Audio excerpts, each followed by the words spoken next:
Hello दोस्तों, कैसे हैं आप सभी। आज मैं आपको काफी सारी चीजें बताने वाला हूं जो भारतीय रेलवे आने वाले कुछ सालों में करने वाला है। सेफ्टी रिलेटेड बहुत से ऐसे काम है जो होने वाले हैं। इस साल कंचनजंगा एक्सप्रेस का जो कोलिजन हुआ था मालगाड़ी के साथ में, जिसमें मालगाड़ी ने पीछे से आकर खड़ी हुई कंचनजंगा एक्सप्रेस को टक्कर मार दी थी। तो इस एक्सीडेंट को लेकर के जब रिपोर्ट आई तो एक बड़ा खुलासा हुआ था, जिसमें लोको पायलट्स को अब पूरी जानकारी नहीं थी कि उस सेक्शन में ऑटोमेटिक सिग्नलिंग जब फेल हो चुका है तो उनको किस स्पीड पर चलना है, और स्टेशन मास्टर और ऊपर के जो ऑफिशियल है उनको भी जो जानकारी देनी थी लोको पायलट्स को, वो एग्जैक्टली नहीं दी गई। और कहीं ना कहीं मिसअंडरस्टूड किया लोको पायलट्स ने भी और ऊपर के अधिकारियों ने भी। उस रूल का जो रूल होता है, अब जब कहीं ऑटोमेटिक सिग्नलिंग फेल हो जाती है तो वहां पर ट्रेन को कैसे चलाया जाता है। 7 जुलाई को रेलवे मिनिस्टर अश्विनी वैष्णव जी ने काफी सारी चीजें क्लियर करी है इन चीजों को लेकर के, कि उन्होंने बोला है कि आने वाले 7 से 10 दिन मतलब इसी अगस्त के महीने में ही ये रूल होने वाला है। ऑटोमेटिक सिग्नलिंग फेल होने वाले सेक्शन में ट्रेन को कैसे चलाना है उनको एकीकृत कर दिया जाएगा। मतलब अलग अलग व्यक्तियों के लिए जो अलग अलग रूल थे, स्पीड किस तरीके की होनी चाहिए, लोको पायलट्स को जो बताया जाता था उन सभी को अब सिंप्लीफाइड करके एक जगह पर शॉर्ट में मेंशन कर दिया जाएगा, जो कि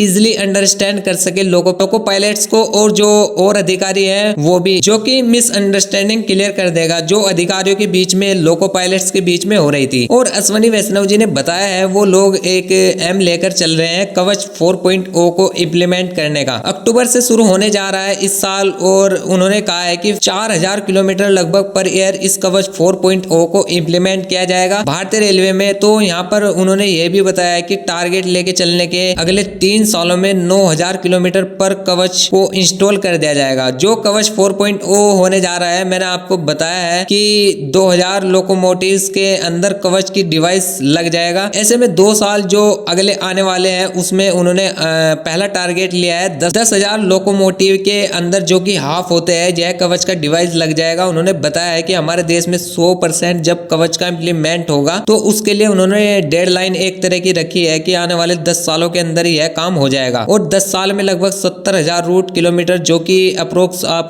पूरे ही रूट को मान सकते हैं भारतीय रेलवे का, जिसमें 68,000 जो रूट किलोमीटर की बात हो रही है वो कवर हो गई। साथ में और भी जो हमारी लाइंस है आगे जो बनेंगी उनको भी कवर एक तरह से कर लिया जाएगा। 10 साल इसमें लग सकते हैं, लेकिन जो मेन रूट है, मेन रूट की बात हो रही है जो कि मिशन रफ्तार का हिस्सा है, दिल्ली हावड़ा दिल्ली मुंबई रूट, उसके लिए उन्होंने बहुत अहम बात बोली है। और एक बड़ी बात उन्होंने यहाँ पर अनाउंसमेंट करी है कि मार्च 2025 आने वाले अगले साल में यहाँ पर कवच इंस्टॉल कर दिया जाएगा। इसका मतलब है कि आप समझ रहे हैं कि ट्रेनों को जो गति से चलाने का एक सुरक्षा प्रदान हो जाएगी इन रूट्स पे, और इसका मतलब मिशन रफ्तार में एक बड़ा काम हो जाएगा। तो ये एक बड़ा स्टेटमेंट, देखते हैं कि रेलवे इस पर खरा उतरता है कि नहीं। और साथ में उन्होंने कहा है कि अभी ट्रैक्स की जो निगरानी के लिए तकनीक का यूज किया जाता है, जो कि अल्ट्रासाउंड फ्लो डिटेक्शन टेक्नोलॉजी होती है, इससे रेल्स के अंदर ट्रैक्स का जानना हो तो वो सब चीजें पता लग जाती है। अब इसकी जगह वो लोग और भी ज्यादा एडवांस मल्टीपल बीम टेक्नोलॉजी का यूज करेंगे, ऐसा उन्होंने कहा है। तब जाकर के यहाँ पर 130 160 स्पीड वाली जो सेक्शंस है वहां पर ट्रेनों को उस गति से चलाया जा सकेगा, जिसके लिए यहाँ पर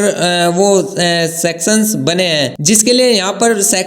हैं, चाहे 160 के लिए हो 130 के लिए हो। तो मेंटेनेंस रिलेटेड एक्टिविटीज के अंदर भी काफी ज्यादा चेंजेस देखने को मिलने वाले हैं, टेक्नोलॉजी यहाँ पर बदली जाए। अब बात करता हूँ दोस्तों कवच 4.0 से रिलेटेड डिवाइसेस से। हमारे रेलवे स्टेशन पे भी लगते हैं, चाहे वो डेटा सेंटर इंस्टॉल करने की बात क्यों ना हो। इसके लिए अभी बहुत बड़ा सर्वे चल रहा है 8000 रेलवे स्टेशन पर भारतीय रेलवे में, और यह लाइडर और ड्रोन टेक्नोलॉजी की मदद से सर्वे चल रहा है। पूरा सर्वे हो जाने के बाद दिसंबर तक ये रिपोर्ट सबमिट कर दी जाएगी, और उसके बाद टेंडर जो है वो फ्लोट कर दिया जाएगा इन स्टेशन पर इस डिवाइस को लगाने के। तो इस तरीके से रेलवे को आगे लेकर के जाएगा। अश्विनी वैष्णव जी ने एक पूरा प्लान जो है वो बता दिया है। अब देखने वाली बात यह होती है कि कितनी तेजी से इस पर काम होता है, क्योंकि काफी प्रोजेक्ट पहले भी धीमे चले हैं, और अगर सब कुछ रेडी है तो बिल्कुल व्यवस्थित ढंग से इस प्रोजेक्ट को आगे बढ़ाया जाए, ताकि तेजी से भारतीय रेलवे अब इस तरीके की प्रणाली को इंस्टॉल कर दिया जाए और आगे चल करके रेलवे एक्सीडेंट की जो संख्या है उनको बहुत कम कर दिया जाए, ना के बराबर लगभग ला दिया जाए। तो दोस्तों ऐसी जानकारी आप लोगों के लिए मेरे चैनल पर मिलती रहेगी। दोस्तों अगर वीडियो अच्छी लगी है तो वीडियो को लाइक कर दीजिए, चैनल को सब्सक्राइब कर दीजिए, और मिलते हैं नेक्स्ट वीडियो में। तब तक के लिए धन्यवाद। जय हिंद।